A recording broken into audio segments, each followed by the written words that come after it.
C'est Emmanuel Macron qui a confirmé qu'il serait demain aux côtés du président ukrainien Volodymyr Zelensky à la Maison-Blanche avec Donald Trump. Voici l'objectif fixé dans le cadre de cette réunion. C'est l'Élysée qui nous transmet cela.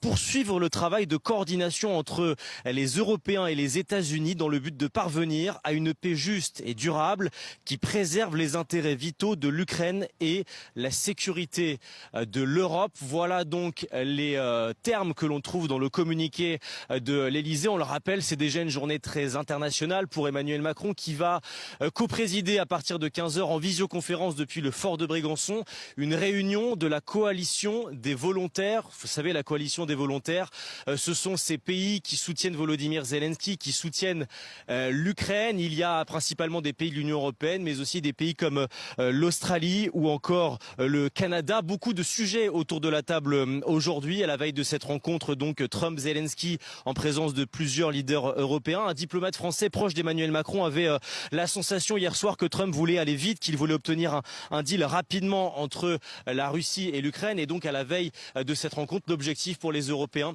c'est de se coordonner, voir dans quel cadre un accord de paix pourrait être signé. Le président français Emmanuel Macron qui sera présent ce soir dans le cadre d'une sortie publique à Bormes-les-Mimosais, qui tiendra un discours aux alentours de 19 h, 19 h 20 que l'on scrutera évidemment de très près. Il est fort possible qu'il y ait quelques références à l'actualité internationale dans ce discours de ce soir.